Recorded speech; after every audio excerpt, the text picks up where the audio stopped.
시 62편은 다윗의 비탄시입니다. 표제어를 통해서 구체적으로 이 시가 쓰여진 배경이 나타나지는 않지만 3절과 4절 말씀의 근거에서 보면 다윗이 압살롬의 반역으로 요단 동편 마하나임으로 피신했을 때 쓴 시라고 추정하고 있습니다. 반역자들은 다윗을 제거하기 위해서 총 공세를 준비합니다. 이러한 상황이 다윗에게는 답답했고 또 무서웠고 두려웠지만 흔들리지 않고 이렇게 고백을 합니다. 나의 영혼이 잠잠히 하나님만 바라며 나의 구원이 그에게서 나오는도다. 여기서 잠잠히라는 말은 단순한 침묵만을 의미하지 않습니다. 조용히 기다리는 중에 상대방의 뜻에 전적으로 복종하는 자세를 의미합니다.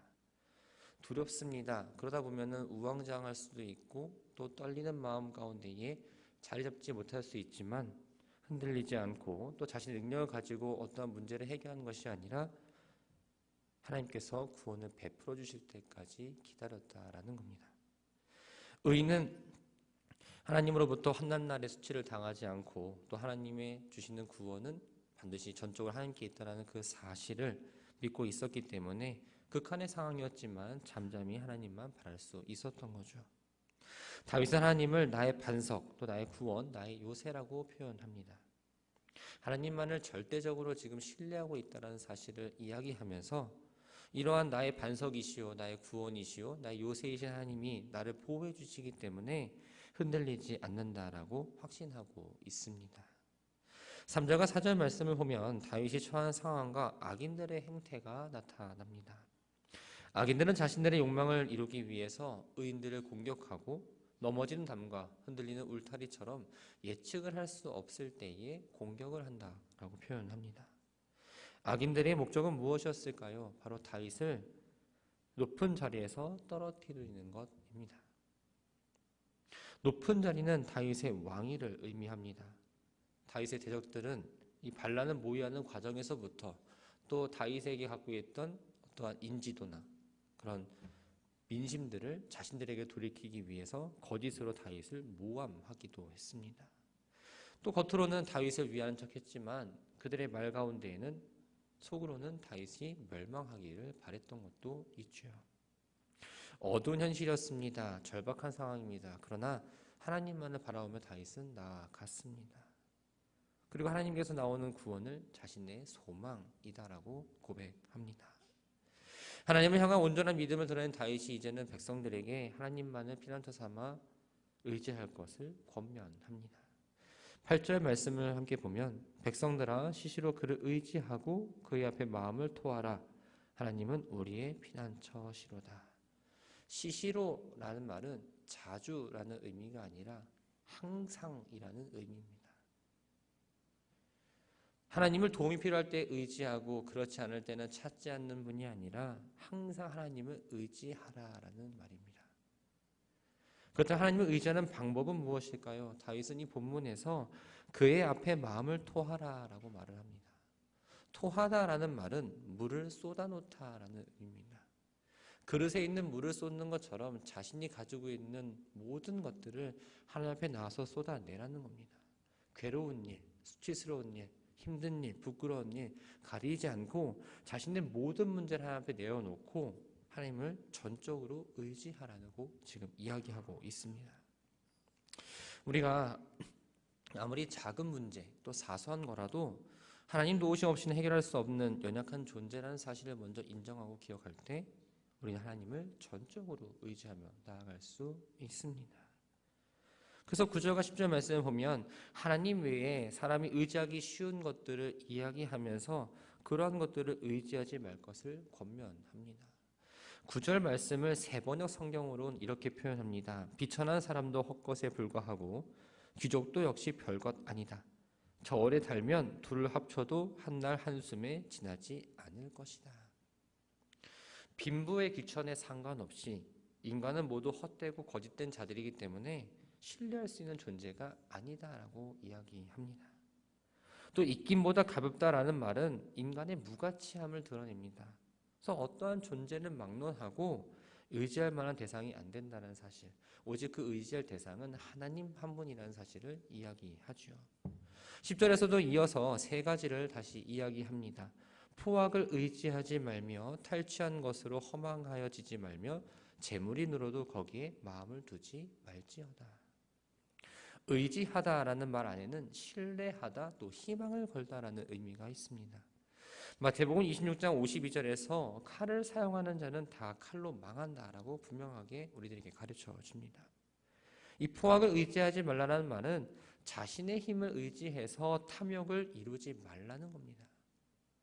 압살롬과 그 무리가 헛된 욕심과 눈이 멀었기 때문에 무력을 사용해서 다윗의 왕위를 찬탈하고자 했습니다. 그러나 이런 행동은 하나님께서 원하시던 행동이 아니었기에 그들의 무력은 꺾이고 말았죠. 허망하여지다라는 말은 헛된 욕심에 사로잡히거나 눈이 먼 상태를 의미합니다. 불의한 힘으로 다른 사람의 것을 가진 것도 아니고 불의함을 의지해서 참 소망이신 하나님과 멀어지지 말라고 지금 권면하고 있습니다. 마지막으로 재물에 마음을 두지 말라라고 말합니다. 단순히 우리가 재물을 갖기 위한 마음, 그 이상의 마음으로 재물로 인해 교만한 마음을 품지 말라는 겁니다. 재물이 하나하나 쌓이다 보면 마음에 보이지 않는 든든함이 있습니다. 하나님이 있어야 될 자리에 재물이 들어와서 그 주인이 바뀐다라는 겁니다. 그러다 보면 하나님이 아니라 재물만을 찾고 재물을 의지할 수밖에 없습니다. 다윗이 이렇게 분명하게 말하는 이유는 사람도 입김처럼 허무한 것인데 힘과 재물은 더 허무한 거다라는 걸 지금 이야기해주고 있죠. 다윗은 다시 한번 하나님을 향한 신뢰를 드러냅니다. 하나님이 한두 번 하신 말씀을 내가 들었나니 권능은 하나님께 속하였다 하셨도다. 여기서 한 번과 두 번은 횟수를 의미하는 말이 아닙니다. 하나님은 말씀을 통해서 또 역사를 통해서 또 자연을 통해서 여러 가지 방법으로 구원의 능력이 오직 하나님께만 있다라는 그 사실을 거듭 알려주었다라는 것을 표현하죠. 하나님의 권능이 삶에서 구체적으로 어떻게 드러나는지를 다윗은 인자함이라고 표현을 합니다. 각 사람이 행한 대로 갚아주실 때 하나님이 인자하심이 드러나는데 어떠한 상황에서든 하나님의 뜻을 기억하고 살면서 하나님께 소망을 두라는 권면으로 이 62편의 시를 마무리합니다. 63편은 표제어에 기록된 대로 다윗이 압살롬의 반역으로 유다 광야에 쫓아 있을 때에 하나님의 보호를 간구하며 지은 시입니다. 1절을 보면 하나님이여 주는 나의 하나님이시라 내가 간절히 주를 찾되 물이 없어 마르고 황폐한 땅에서 내 영혼이 주를 갈망하며 내 육체를 주를 앙모하나이다 라고 말합니다. 물이 없어 마르고 황폐한 땅은 지금 자신이 처해 있는 이 유다 광야를 의미합니다. 예루살렘을 빠져나와 유다 광야에 머물고 있는 다윗의 처지가 광야와 다르지 않았습니다. 육체적으로 또 영적으로 매우 지쳐있는 상태입니다. 목마른 사슴이 시냇물을 찾아 하나님을 찾듯이 하나님을 찾고 하나님의 도우심을 지금 구하고 있는 겁니다. 그러면서 다윗은 성소에서 하나님과 친밀한 교제를 나누었던 걸 지금 기억합니다. 내가 주의 권능과 영광을 보기 위하여 이와 같이 성소에서 주를 바라보았나이다. 하나님의 은혜가 아니면 지금 다윗은 도저히 살아날 수 없고 회복될 수 없었습니다. 가장 간절하게 필요했던 건 바로 하나님의 권능과 영광을 다시 한번 체험하는 겁니다. 예루살렘 성소에서 하나님의 권능과 영광을 체험했던 것처럼 지금 비록 있는 곳이 광야이지만 또 쫓기고 있는 신세이지만 하나님을 만나고 하나님의 권능으로 회복되기를 지금 바라고 있던 겁니다. 도망자 신자로 육체적, 정신적 고통이 있었지만 또 광야에 있다 보니 먹을 것도 있지 않지만 그럼에도 불구하고 다윗은 만족을 한다고 고백합니다. 골수와 기름진 것을 먹음과 같이 주님으로 인해 영원히 만족한다. 하나님의 인자하심에 대한 이 체험은 맛있는 음식을 먹는 것과는 도저히 비교할 수 없을 만큼의 영원의 만족을 느끼고 있다는 거죠. 하나님이 함께 하시고 도와주신다는 것에 대한 분명한 확신이 있었기 때문에 이렇게 입을 열어 찬송할 수가 있었습니다. 6절에서 다윗은 새벽의 침상의 주를 기억하며 묵상한다라고 노래합니다. 여기서 말하는 새벽은 지금 우리가 새벽 기도를 드리는 이 동이 트기 전의 시간을 의미하지 않습니다.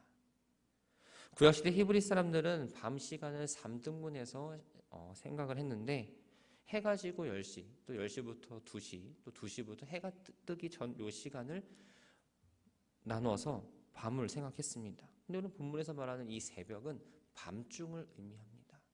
그러니까 10시부터 새벽 2시까지 한밤중의 상태를 의미하죠. 당시 다윗의 상황을 보면 언제 어느 때에 적군이 쳐들어올지 모릅니다. 잠을 편하게 잘 수가 없습니다. 뿐만 아니라 자신의 아들의 반역, 또한 친구의 배신으로 극도의 분노의 상태에 있었기 때문에 잠을 제대로 잘 수 없었을 겁니다. 그런 상황 가운데에서 하나님을 기억했다라고 이야기합니다. 여기서 기억하다라는 말은 하나님의 은총을 단순히 그냥 있었지라고 회상하는 정도가 아니라 그 은총의 크기가 한이 없이 계속 되새겼던 사실을 의미합니다. 원망과 분노를 가라앉히기 위해서, 내가 잠에 들기 위해서 하나님이 이렇게 나에게 은혜를 주었지, 이게 아니라 하나님의 은혜가 너무나 커서 밤새도록 시간을 가리지 않고 묵상하고 나갔다는 거죠. 그러면서 하나님을 계속 찬양합니다. 주는 나의 도움이 되셨습니다. 내가 주의 날개 그늘 아래서 즐겁게 부르니이다. 새들이 자기 새끼를 날개 아래 숨기고 보호해 줬던 것처럼 고통 중에 있는 자신 하나님께서 따뜻하게 감싸주시고 보호해 주실 뿐만 아니라 어떠한 어려움 가운데서 나를 구원해 주신다라는 분명한 믿음이 드러나 있습니다. 8절에서 나의 영혼이 주를 가까이 따르니 주의 오른손이 나를 붙드시거니와 라고 말합니다. 하나님의 오른손은 하나님의 능력과 힘을 상징합니다. 그런데 이 하나님의 확실한 보호의 전제 조건을 먼저 이야기합니다. 그것은 나의 영혼이 주를 가까이 따를 때입니다. 하나님을 가까이 따른다는 건 현재 상황 보면 아무런 소망이 없습니다. 또 유익이 되지 않는 것 같습니다. 그럴지라도 끝까지 하나님을 신뢰하고 하나님께 매달려 하나님께 따른다는 걸 의미합니다. 다윗의 상황을 보면 하나님 따르는 게 무익한 것처럼 보일 수 있습니다. 그러나 오직 하나님께 매달렸고 그 결과 하나님의 오른손에 붙들어 주시는 은혜를 입었습니다. 의인의 형통을 노래한 이 다윗은 9절과 10절에서 악인의 최후를 이야기합니다. 나의 영혼을 멸하려는 그들은 땅 깊은 곳에 들어가며 칼의 세력에 넘어져 승리하기의 모기가 되리이다. 의인을 해하려는 자들은 결국 하나님의 공의에 의해서 멸망하게 될 거라는 경고입니다. 다윗을 대적했던 압살롬은 전쟁터에서 무참하게 죽임을 당해 웅덩이에 묻히고 마는 비참한 최후를 맞이했습니다. 마지막으로 다윗은 하나님 안에 있는 자가 즐거움을 누리게 된다는 사실에 근거해서 하나님의 경외하는 자들은 하나님 안에서 기뻐하고 형통을 소망하며 자랑할 수 있지만 악인들은 그렇지 못하다는 것을 이야기하며 시 63편을 마무리합니다.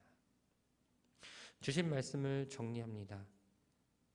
하나님께서 우리들에게 주어진 시간 속에는 평안과 기쁨만 존재하지는 않습니다. 산을 하나 넘어서 쉬고자 하면 또 다른 산이 기다립니다. 또 산을 넘어가면 저 앞에 산이 보일 때도 있습니다. 또 때로는 견디기 어려운 유혹이 내 앞을 자꾸 아른거리게 합니다. 또 강야와 같이 메마름을 느끼며 하루하루를 힘겹게 살아갈 때도 있습니다. 그러나 우리가 포기하지 않고 걸어갈 수 있는 이유는 하나님이 나와 함께 하신다라는 분명한 믿음이 있기 때문에 가능합니다. 또 하나님이 나를 바라보고 계신다. 내 부르짖는 소리에 귀 기울이신다. 늘 나와 함께 동행하신다라는 믿음이 있기 때문에 가능한 거죠. 다윗은 말로 표현할 수 없는 고통의 상황에서도 사망에서 물을 찾는 사람처럼 간절히 하나님만을 찾았습니다. 사랑하는 성도 여러분, 우리는 얼마나 하나님을 간절하게 찾고 있으십니까? 우리가 간절하게 하나님을 찾을 때는 먼저 우리가 하나님 앞에 연약한 존재라는 사실을 인정할 때에 가능합니다. 그때 하나님을 만나 의지하고 또 하나님께 소망을 둘 수가 있다는 거죠. 사람, 또 여건, 환경이 아니라 오직 하나님만을 절대적으로 신뢰했던 이 다윗처럼 우리의 모습도 이래야 한다는 겁니다. 사랑하는 성도 여러분, 하나님 품 안에 있는 사람은 결코 두렵거나 좌절하지 않습니다. 추위에 떨지 않습니다. 나와 함께 하신다는 분명한 믿음이 있기 때문에 힘든 길을 걸어가도 내 영혼이 만족할 수 있는 겁니다. 바라고 소망하는 건 하나님을 소망하며 살아가는 것이 헛된 것이 아님을 기억하며 나아가시기 바랍니다. 오늘 주어진 오늘의 한 날에 하나님 나와 함께하여 주옵소서. 하나님, 내가 지금 너무나 힘든 길을 걸어가고 있습니다. 앞이 보이지 않는 터널을 지금 통과하고 있습니다. 빛이신 주님, 나에게 비춰 주옵소서. 하나님, 내게 주어진 상황이 너무나 어렵습니다. 그러나 하나님께서 준비해 주신 그 물을 찾아 오늘도 그 길을 걸어갑니다. 분명한 믿음을 가지고 하나님만이 소망이 되심을 기억하며 오늘의 한날을 살아가는, 그래서 기쁨의 노래를 부르며 하나님을 찬양하며 오늘 하루를 잘 마무리하는 저와 여러분들이 되기를 주님의 이름으로 축원합니다.